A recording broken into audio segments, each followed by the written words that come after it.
is going on? This is Motosarge signing in, and in today's video we're going to bring you my review of the Burly Brand Slammer Shocks.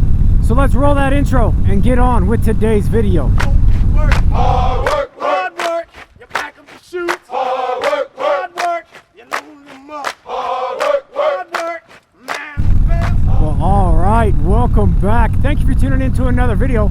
If you are new to the channel, I bring you along with me as I merge my passions for photography and motorcycles. So if you like anything photography or motorcycle related and you have not yet subscribed to the channel, go ahead and do so below. And while you're at it, don't forget to ring that bell icon to receive email alerts when I upload some new content. Like I mentioned in the intro, today we're going to be bringing you my review of the Burly Brand Slammer Shocks.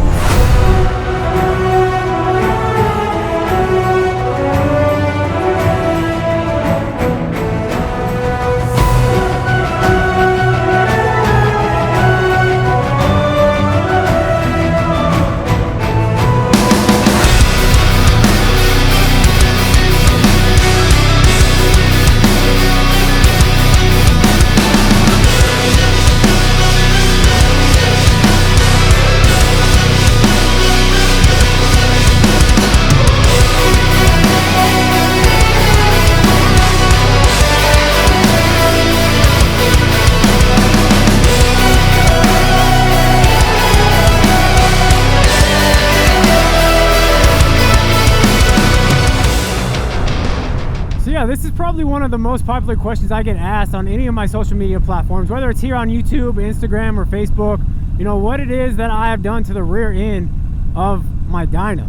You know, it's second, I would say, behind that is of the bar. If you guys haven't seen my Todd Cycle Strip Apes ride and review video, I'll go ahead and link that in the description of this video. So after this one, make sure you go ahead and check that one out as well. But today we're just focusing on the rear end of this Dyna. I would say the Burly Brand Slammer Shocks was probably one of the first mods that I did to this thing after, of course, you know, putting on the Vance and Hines short shots, which I still got to do a ride and review of those. But you don't get too many questions from people asking about your exhaust anymore, because I think everybody knows what exhaust is good, what sounds great. So I mean, I think those questions are kind of starting to get phased out. But with the shocks, you know, a lot of times people think that I've done a lot more to the rear end of this bike than I have. And I don't know if it's because of the tail light that came on the 2016 Dyna Fat Bob, but a lot of times they think it's a lot more custom than it really is, which is a good thing for me because I didn't really have to spend that much money on the back end of this bike, and it looks extremely customized back there. But I don't really focus on the ass end of this Dyna that much, other than, you know, the Slammer Shocks and keeping the white walls clean. You know, the Burly Brand Slammer Shocks, they are probably one of your cheaper shocks on the market as far as what you could get out there. Progressive make some really nice ones, and then of course Legend suspension, which is definitely, you know, on the bucket list of something I do want to throw on this Dyna. But for now, you know, around the $200 to $250 price point, the Burly Brand I don't think is, you know, that bad of a deal. Now they do slam the rear end 2 to 2.5 inches. I'll throw up on the screen right here some of the specifications of the Slammer Shocks because I don't really have too much of it memorized, but I know that it definitely did tuck the rear tire up into the fender a lot. And that's what I was looking for. You know, I wanted to kind of squat the tail in. Growing up, my dad had a soft tail that he ended up lowering it. And from that day, I knew, you know, as soon as I get my Harley, that's probably the first things I'm gonna do is slam the rear end. And here's a couple shots, you know, of the before and after of the Dyna after the Burly Slammer Shocks, and you could see the, you know, the stock shocks, they weren't exposed coils, so it just kind of looked, there was a little bit too much chrome, not any real customized type look to it. They are unique to, you know, this year Fat Bob, but I didn't like it. You know, it just, the gap between the tire and fender was not what I wanted, and I went for look. I wanted that back end slam, and Burly did not disappoint. Now, a lot of you guys do ask, you know, if I noticed a lot different as far as my ride quality goes. And yes, you know, it is a stiffer ride. Like right here coming up on this bridge, I know there's a bump, and if I didn't slow down right there, I would have got rocked a little bit. So the ride quality, you know, it does give you a lot stiffer of a ride, but that's, you know, I think you know that going in because you have 2 inches less of travel back there. So when I'm doing long rides or riding in some different areas that I'm not too familiar with, it does, you know, take a little bit of toll on my lower back and my rear end, but you know, I know that going in, and it's definitely something that, you know, I've grown accustomed to, and I'm not disappointed in the ride quality because I knew what I was doing when I did it.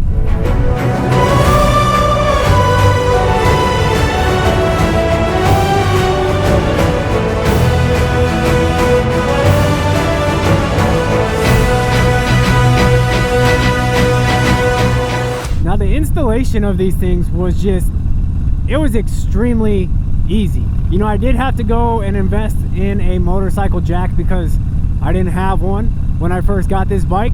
So it did cost me another $100. I think I ended up going to Harbor Freight and picking up one of those scissor jacks, which isn't ideal. I would like one of those, you know, that you see Bike and Bird has and Blockhead. You know, they got the nice ones that you ride the bike up onto, tie it down, and then bring the whole thing up.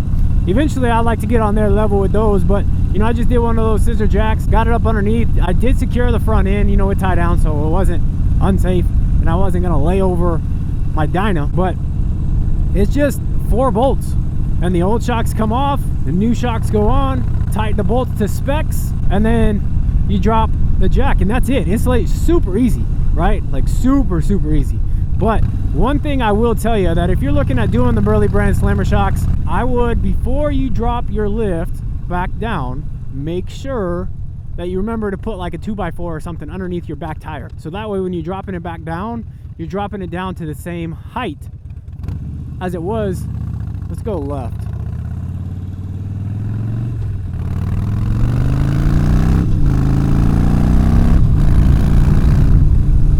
You're dropping it down to the same height that it was before you put the slam shocks on. And I will tell you, I learned by mistake. I slammed the rear end with the shocks, I dropped the lift, and I couldn't get the lift out from underneath the bike.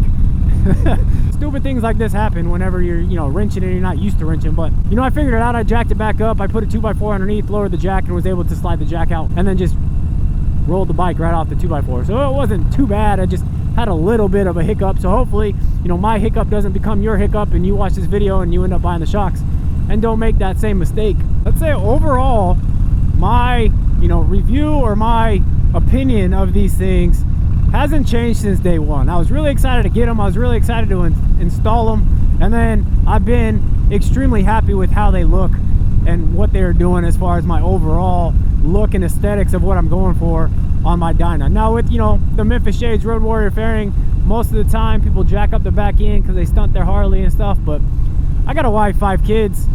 I ain't trying to lay down my Dyna doing some crazy things and wheeling it and doing all that stunting, so I don't need my back end raised. I don't need that added suspension. I know it does help with performance and stuff, cornering and everything like that, but for the most part, I'm just out here cruising. They do come black, and then they also come like black and chrome, but you know, the new thing now, of course, is blacking out as much as your bike as you can. But I do know there's still people out there that do like to keep some chrome on your bike, so that option is still there. Cost is the exact same, whether you want all black or you want a little bit of chrome on there. So they do, you know, tailor to both sides of the market. Those that are wanting to keep some chrome around, and those that are wanting to do away with as much chrome as they possibly can, which, you know, I'm in the process of doing, slowly but surely. In the process of blacking out this as much as I can, but I do want to keep, you know, some small subtle hints of chrome on this build. Definitely am not touching the front end because that just looks expensive and difficult. I don't know, maybe it's not so difficult. Well, yeah, so today was just a quick ride and review videos. If you guys have watched any of my previous ride and review videos, you know a lot of these aren't really breaking down exactly what it is that I'm reviewing. I like to bring you guys along for a ride and then kind of give you the rider's perspective of what it is that I purchased and put on my bike or put on my body, whether it's a helmet or gloves or boots, jeans, I don't know. Haven't really got into the gear reviews, but a lot of the times my reviews are gonna be a ride and review. So we're gonna go and enjoy some roads and talk about whatever it is that I just put on my bike. So if you like a ride style review video, click that like icon right now. And if you have not yet subscribed to the channel, go ahead and hit the subscribe button right here. And if you'd like to stick around and watch a few more of my videos, there is a video here and here. like always, guys, I really appreciate the support. Thanks for tuning in to another video. And this is Motosarge signing out. Hard work, work, work.